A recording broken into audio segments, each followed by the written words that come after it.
शांती. आज 28 मे 2023ची अव्यक्त बापदादांची अव्यक्त मुरली आहे. रिवाइज डेट आहे 23/12/1994. आजच्या मुरलीचे शीर्षक आहे आपली 3 स्वरूपे सदैव स्मरणात ठेवा. पहिले स्वरूप आहे संगमयुगी ब्राह्मण, दुसरे स्वरूप आहे ब्राह्मण सो फरिश्ता आणि तिसरे स्वरूप आहे फरिश्ता सो देवता. आज बापदादा चोहो बाजूंच्या मुलांची 3 रूपे पाहत आहेत. सर्वात श्रेष्ठ स्वरूप आहे ब्राह्मण आणि ब्राह्मण सो फरिश्ता आणि फरिश्ता सो देवता. ब्राह्मण स्वरूप, फरिश्ता स्वरूप आणि देवता स्वरूप. ब्राह्मण स्वरूपाची विशेषता सर्व शक्तींनी संपन्न स्वरूपाची आहे, कारण ब्राह्मण अर्थात मायाजीत, तर सर्व शक्ती संपन्न बनणेच मायाजीत बनणे आहे. पहिले स्वरूप ब्राह्मण. स्वतःला पहा की ब्राह्मण स्वरूपाची विशेषता अर्थात सर्व शक्ती धारण झाल्या आहेत. सर्व शक्ती आहेत की काही शक्ती आहेत. एक जरी शक्ती कमजोर असेल किंवा कमी असेल तर ब्राह्मण स्वरूपाऐवजी वारंवार क्षत्रिय अर्थात युद्ध करणारे बनता. क्षत्रियाचे कर्तव्य आहे युद्ध करणे आणि ब्राह्मणाचे कर्तव्य आहे सदैव आणि सहज मायाजीत बनणे. ब्राह्मण अर्थात विजयी, सदैव सर्व शक्तींनी अर्थात सर्व शस्त्रांनी संपन्न आहेत. आणि क्षत्रिय अर्थात कधी विजयी आणि कधी हार खाणारे, कारण शक्ती मिळत असून सुद्धा धारण करू शकत नाहीत, म्हणून वेळ आणि परिस्थितीप्रमाणे सदैव विजयी बनू शकत नाहीत. ब्राह्मण स्वरूप अर्थात सदैव ताज, तख्त आणि तिलकधारी, विश्व कल्याणाच्या जबाबदारीचे ताजधारी, सदैव आणि सहज स्मृतीचे तिलकधारी, सदैव बाबांच्या दिल तख्त नशीन.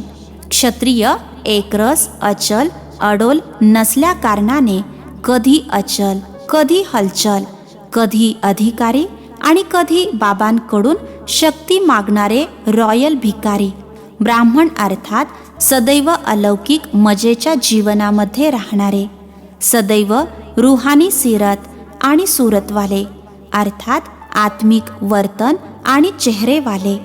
क्षत्रिय अर्थात कधी कसे, तर स्वतःला विचारा मी कोण? कधी ब्राह्मण, कधी क्षत्रिय, का सदैव ब्राह्मण जीवनाच्या विशेषतांनी संपन्न आहे? लक्ष ब्राह्मण जीवनाचे आहे, परंतु कधी ब्राह्मण कधी क्षत्रिय अशी लक्षणे तर नाहीत ना. लक्ष आणि लक्षण एक समान आहे की फरक आहे? बोल आणि कर्म समान आहे का फरक आहे? तुम्हा सर्वांना ब्रह्माकुमार ब्रह्माकुमारी म्हणतात ना, की क्षत्रिय म्हणतात? कोणी चंद्रवंशी म्हटले तरी देखील आवडत नाही ना. कोणी म्हटले तुम्ही चंद्रवंशी आहात तर आवडेल नाही. आणि कर्म कसे आहे? ज्यावेळी युद्ध करू लागता त्यावेळेचा आपला फोटो काढा. फोटो काढण्याचा शौक खूप असतो ना, तर आपला फोटो काढायला येतो का दुसऱ्यांचा फोटो काढायला येतो? तर स्वतःचा फोटो काढा की मी कोण आहे. कोणाचा फोटो जरी चांगला आला नाही तर तो सुद्धा आवडत नाही ना. तर संपूर्ण दिवसभरामध्ये किंवा किती वेळा वेळोवेळी ब्राह्मणाऐवजी क्षत्रिय बनता ते चेक करा आणि चेक करून चेंज करा. फक्त चेक करू नका, चेक केले जाते चेंज करण्यासाठी. तर सर्वांजवळ परिवर्तन शक्ती आहे का कोणाजवळ नाही आहे? ही तर खूप आनंदाची गोष्ट आहे की सर्वांजवळ आहे. आता वेळेवर कामामध्ये वापरता येते का कधी वापरतच नाही? कारण शक्ती आहे तर वेळेवर वापरता यावी. शत्रू नाहीच आणि माझ्याजवळ शस्त्र खूप चांगले आहे. आणि जेव्हा शत्रू येतो तेव्हा शस्त्राचा वापरच केला नाही तर काय त्याला शक्तिशाली म्हणणार? फक्त हे चेक नका करू की शक्ती आहे, परंतु कर्मामध्ये वेळेप्रमाणे पाहिजे तीच शक्ती कार्यामध्ये लावता येते, की शत्रू वार करतो आणि नंतर शक्तीची आठवण होते. तर ब्राह्मण जीवनाच्या विशेषतांना चेक करा. ब्राह्मण सो फरिश्ता बनणार आहात, क्षत्रिय सो फरिश्ता नाही. दुसरे स्वरूप आहे फरिश्ता. सर्वांना फरिश्ता बनायचेच आहे ना? की फरिश्ता बनणे अवघड आहे, सोपे आहे की अवघड आहे? का कधी अवघड कधी सोपे? तर फरिश्ता स्वरूपाची विशेषता तुम्ही सर्व जाणता सुद्धा, की फरिश्ता अर्थात डबल लाईट. तर डबल लाईट आहे की कधी ओझे उचलावेसे वाटते आणि उचलता, की उचलायची तर इच्छा नसते, परंतु माया डोक्यावर टोपली ठेवून देते. माया आपली आर्टिफिशियल टेम्पररी अर्थात कृत्रिम आणि तात्पुरती शक्ती अशी काही दाखवते की नाइलाजाने ओझे उचलण्याची इच्छा नसताना सुद्धा उचलता. कारण कमजोर असल्याकारणाने कमजोर नेहमी पराधीन असतो. तर माया सुद्धा अधीन बनवते. अधिकारीपणा विसरायला होतो आणि अधीन बनता. त्यावेळची भाषा काय असते? इच्छा तर नव्हती, परंतु माहीत नाही. प्रत्येक गोष्टीमध्ये माहीत नाही माहीत नाही म्हणत राहणार. अधिकारी अर्थात नेहमी स्वतंत्र आणि अधीन अर्थात नेहमी पराधीन. तर पराधीन कधीही आनंदाने जीवन जगू शकत नाही. ब्राह्मण अर्थात मजेचे जीवन. जर कोणत्याही वेळी मजेत राहण्याऐवजी जर गोंधळात पडत असाल की हे काय, असे कसे, हे असे कधी होते का, तर हे काही मजेचे जीवन नाही, हे तर संभ्रमित जीवन आहे. जर काही वेळेला आनंदाची कमतरता अनुभव करत असाल तर मग आधी हा पाठ परत एकदा आठवा की मी कोण आहे. फक्त आत्मा नाही, परंतु कोणती आत्मा आहे याची किती उत्तरे येतील. भली मोठी लिस्ट आहे ना. रोजच्या मुरलीमध्ये मी कोण याचे वेगवेगळे धडे शिकत असता, ऐकत असता. तर फरिश्ता अर्थात डबल लाईट. लाईट अर्थात हलकेपणा. हलकेपणाचा अर्थ आहे फक्त परिस्थितीच्या वेळी हलके नाही, परंतु संपूर्ण दिवसभरामध्ये स्वभाव, संस्कार, संबंध, संपर्कामध्ये हलके राहिलात तसे ठीक आहे, परंतु स्वभाव संस्कारामध्ये सुद्धा जर हलकेपणा नसेल तर फरिश्ता म्हणणार.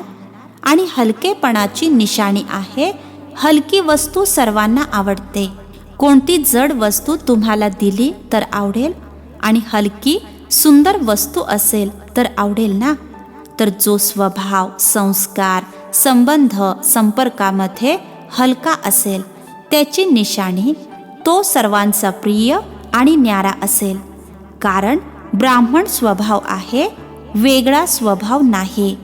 ब्राह्मण अर्थात सर्वांच्या मनपसंत स्वभाव, संस्कार अथवा संबंध संपर्कवाला असावा. मेजॉरिटी 95% लोकांचा मनपसंत जरूर असावा. एवढा रिझल्ट जरूर असला पाहिजे. 5% सूट अजूनही देत आहेत. शेवटपर्यंत नाही आहे, परंतु आता देत आहेत. 95% सर्वांचे मनपसंत अर्थात सर्वांसोबत हलके. आणि तो हलकेपणा बोल, कर्म आणि वृत्तीमधून अनुभवास यावा.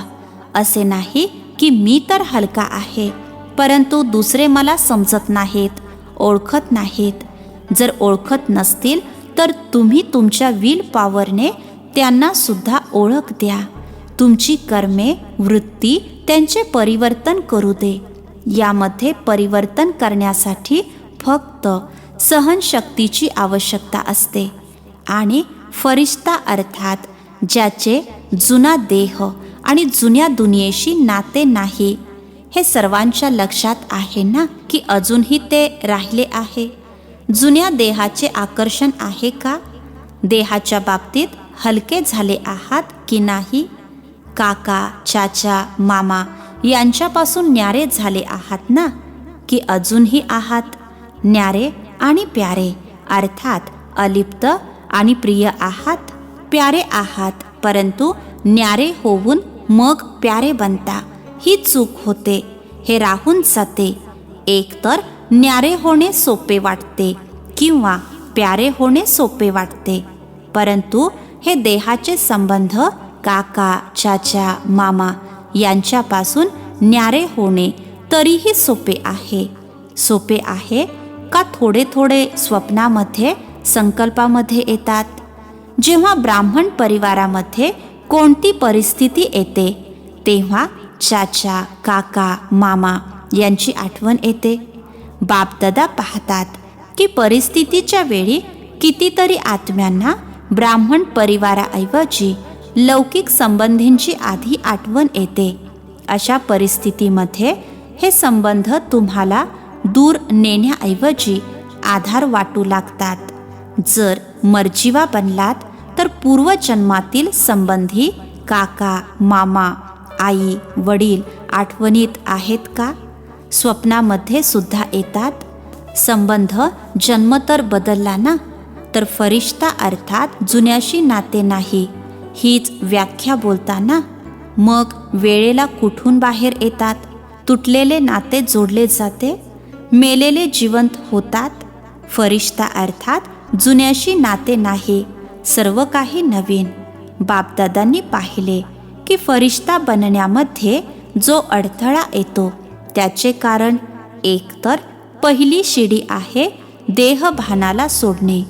दुसरी शिडी आहे जी अजून सूक्ष्म आहे, ती आहे देह अभिमानाला सोडणे. देहभान आणि देह अभिमान.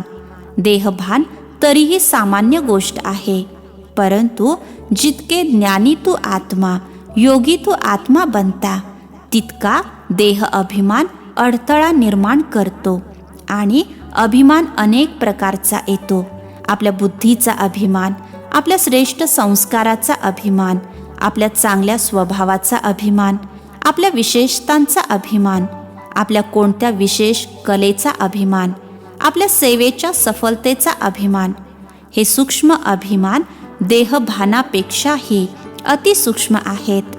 अभिमानाचा दरवाजा तर जाणता ना, मीपणा, माझेपणा हे आहेत अभिमानाचे दरवाजे. तर फरिश्ता याचा अर्थ हा नाही की फक्त देहभान किंवा देहाच्या आकर्षणापासून दूर होणे किंवा देहाच्या स्थूल संबंधांपासून दूर जाणे, परंतु फरिश्ता अर्थात देहाच्या सूक्ष्म अभिमानाच्या संबंधापासून सुद्धा न्यारे होणे, अर्थात अलिप्त होणे. आणि अभिमानाची निशाणी आहे, जिथे अभिमान असतो तिथे अपमान सुद्धा लवकर फील होतो. जिथे अभिमान असतो तिथे अपमानाची फिलिंग खूप लवकर होते, कारण मी आणि माझे हे दरवाजे उघडे असतात. फरिश्त्याचे यथार्थ स्वरूप आहे देहभान आणि देहाच्या संबंधापासून, देह अभिमानापासून न्यारा, अलिप्त. जर कोणता गुण आहे, कोणती शक्ती आहे, तर दात्याला का विसरता? आणखी दुसरी गोष्ट, यापासून सहज न्यारा होण्याचा रस्ता किंवा विधी खूप सोपी आहे. एकच शब्द आहे, एका शब्दामध्ये इतकी ताकद आहे जे देह अभिमान आणि देहभान कायमसाठी समाप्त होते. तो एक शब्द कोणता आहे? करण करावनहार बाबा करवून घेत आहेत. करण करावनहार हा शब्द भान आणि अभिमान या दोन्ही गोष्टींना नाहीसा करतो. एक शब्द लक्षात ठेवणे तर सोपे आहे ना. बाकी सगळे पॉइंट्स जरी विसरलात, विसरायचे तर नाहीत, परंतु जरी विसरलात तरी एक शब्द तर लक्षात ठेवू शकता ना. करण करावनहार बाबा आहेत, तर पहा फरिश्ता जीवनाची अनुभूती किती सहजपणे अनुभवाल. ब्रह्मा बाबा फरिश्ता बनले. कशाच्या आधारे? सदैव करण करावनहारच्या स्मृतीने समर्थ बनून फरिश्ता बनले. फॉलो फादर म्हटले आहे ना, का फॉलो माया आहे? कधी मायासुद्धा मदर फादर बनते, खूप चांगली पालना आणि प्राप्ती करून देते. परंतु ती सर्व आहे फसवी प्राप्ती. आधी प्राप्ती, मग फसवणूक. पारखण्याची शक्ती तर आहे ना. माया आहे की बाबा आहेत, हे वेळेवर पारखायचे आहे. फसवणूक झाल्यानंतर पारखणे हा काही शहाणपणा नाहीच झाला. फसवणूक झाल्यानंतर तर सगळेच शहाणे होतात. परंतु ज्ञानी तू आत्मा आधी हे पारखून स्वतःला वाचवते. तर समजले फरिश्ता कोणाला म्हटले जाते. तिसरे आहे फरिश्ता सो देवता. आता देवता बनायचे आहे का भविष्यामध्ये बनणार? देवता अर्थात सर्व गुणांनी सजलेले. हे दिव्य गुण संगमातील देवता जीवनाचा शृंगार आहेत. यावेळी दिव्य गुणांनी सजलेले असता, तेव्हाच भविष्यामध्ये स्थूल शृंगाराने सजलेले राहता. तर देवता अर्थात दिव्य गुणांनी सजलेले आणि दुसरे देवता अर्थात देणारा. लेवता नाही, परंतु देवता. तर मास्टर दाता आहात का कधी लेवता, कधी देवता? चेक करा की दिव्य गुणांचा शृंगार सदैव असतो का कधी कोणता शृंगार विसरता, कधी कोणता शृंगार विसरायला होतो? संपूर्ण सर्व गुण संपन्न हीच देवता जीवनाची निशाणी आहे. हे गुणच अलंकार आहेत. तर पहा की ब्राह्मण स्वरूपाच्या सर्व शक्ती, फरिश्ता स्वरूपाची डबल लाईट स्थिती आणि देवता स्वरूपाची दातापणाची निशाणी आणि दिव्य गुणांनी संपन्न बनले आहात. तिन्ही स्वरूपांचा अनुभव करता. जसे बाबांचे 3 संबंध पिता, शिक्षक, सद्गुरू नेहमी आठवणीत राहतात, तसेच ही 3 स्वरूपे सदैव लक्षात ठेवा. समजले? बनायचे तर तुम्हालाच आहे का आणखी कोणी येणार आहेत? तुम्हालाच बनायचे आहे ना. आज ब्राह्मण, उद्या फरिश्ता आणि मग देवता. आपल्या फरिश्ता स्वरूपाला ज्ञानाच्या आरशामध्ये पहा. फरिश्ते सदैव उडत राहतात आणि मेसेज देत राहतात. फरिश्ता आला, संदेश दिला आणि उडाला. तर ते फरिश्ते कोण आहेत? तुम्हीच आहात ना. अभिमानाने म्हणा, आम्हीच होतो, आम्हीच आहोत आणि आम्हीच असणार. पक्के आहे ना. याला म्हणतात निश्चय बुद्धी विजयी. क्षत्रिय आहात का विजयी आहात? क्षत्रिय कोणीतरी बनणार, ते दुसरे बनतील. तर तुम्ही ब्राह्मण आहात. चालता चालता कधी क्षत्रिय बनू नकात. जर सारखे सारखे क्षत्रिय बनत राहाल, युद्ध करत राहाल, तर युद्धाचे संस्कार घेऊन जाणारे कुठे पोहोचतील? चंद्रवंशीमध्ये का सूर्यवंशीमध्ये? मग चंद्रवंशी तर आवडत नाही ना. की कधी कधी झालो तरी काही हरकत नाही. तर सर्वजण कोण आहात? ब्राह्मण. पक्के ब्राह्मण आहात का थोडे थोडे कच्चे? शक्ती पक्क्या आहेत, पांडव पक्के आहेत. जर पक्के आहात तर नेहमी खुशखबरीची पत्र येऊ देत. माया आली, असे झाले, माहीत नाही काय झाले, कसे झाले, हे संकल्पामध्ये देखील येऊ नये. बाबा तर म्हणतात स्वप्नामध्ये सुद्धा नको. स्वप्नामध्ये देखील का, काय असे होता कामा नये. असे पक्के आहात. शक्ती महापक्या आहात. म्हणा पांडव पक्के, तर आम्ही महापक्या. कारण शक्तींनाच निमित्त बनवले आहे. जर निमित्त असणारेच कच्चे पक्के असतील तर बाकीच्यांची काय अवस्था होईल? पांडव बॅकबोन आहेत. बॅकबोन बनणे चांगले वाटते ना, का सामना करणे चांगले वाटते? बॅकबोन बनणे चांगले आहे. खूप सेफ आहात, नाहीतर मार खाल्ला असता. अच्छा, सगळे आपल्या स्वीट होममध्ये पोहोचलात. संकल्प होता जायचे आहे, जायचे आहे. आणि मग आता काय संकल्प आहे? आताही जायचे आहे ना. सेवार्थ जात आहात म्हणून खुशी खुशीने जाता. सेवेला जाणार की घरी जाणार, दुकानावर जाणार, ऑफिसला जाणार? भले ऑफिस असो नाही तर घर असो, परंतु सर्व सेवेची स्थाने आहेत. सेवाधारींची प्रत्येक ठिकाणी सेवा आहे. तर मधुबनमध्ये येणे आणि उमंग उत्साहाचा खजिना भरणे आणि मग सेवेला जाणे. खुशी खुशीने जाता ना की नाईलाजाने जाता? सेवा अर्थात खुशी. हिशोब आहे. कर्ज चुकते करायला जात आहोत असे नाही, फर्ज अदा करण्यासाठी जात आहात. घरामध्ये बगळे खूप आहेत. जर बगळे नसतील तर ज्ञान कोणाला देणार? हंस हंसाला बनवतील का? बगळ्यांनाच तर हंस बनवणार ना. तर काय आठवणीत ठेवणार? ब्राह्मण सो फरिश्ता, फरिश्ता सो देवता. पक्के राहील ना की ट्रेनमधून जाता जाता एक रूप विसरून जाल? आपल्या स्थानावर पोचता पोचता बाकी एक राहील असे तर होणार नाही ना. अच्छा, चोहो बाजूंच्या सर्व ब्राह्मण सो फरिश्ता, फरिश्ता सो देवता. तिन्ही स्वरूपवाल्या स्मृती स्वरूप आत्म्यांना सदैव एक करण करावनहार शब्दाच्या स्मृतीने स्वतःला डबल लाईट बनविणाऱ्या श्रेष्ठ आत्म्यांना, सदैव देवता अर्थात दाता बनून देणाऱ्या सर्व खजिन्यांनी संपन्न आत्म्यांना, सदैव वरदानांना कर्मामध्ये आणणाऱ्या कर्मयोगी आत्म्यांना बापदादांची प्रेमपूर्ण आठवण आणि नमस्ते. आम्हा आत्मिक मुलांचाही आत्मिक पित्यांना नमस्ते. अच्छा, आजचे वरदान आहे दिव्य बुद्धीद्वारे दिव्य सिद्धींना प्राप्त करणारे सिद्धी स्वरूप भव. दिव्य बुद्धीद्वारे दिव्य सिद्धींना प्राप्त करणारे सिद्धी स्वरूप भव. विस्तार आहे जशी वेळ तशी विधी, याप्रमाणे दिव्य बुद्धीला यूज करा तर सर्व सिद्धी तुमच्या हातामध्ये आहेत. सिद्धी काही मोठी गोष्ट नाहीये, फक्त दिव्य बुद्धीची सफाई आहे.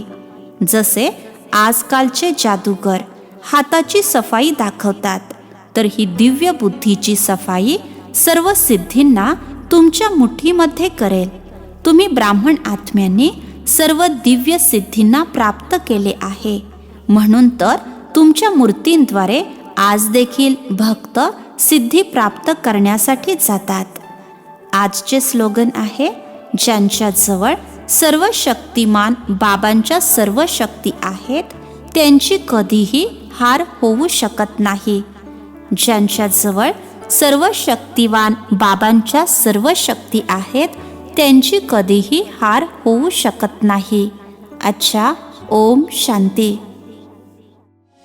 नवनवीन मराठी व्हिडिओज प्राप्त करण्यासाठी सबस्क्राईब करा मराठी गॉडलीवूड चॅनलला.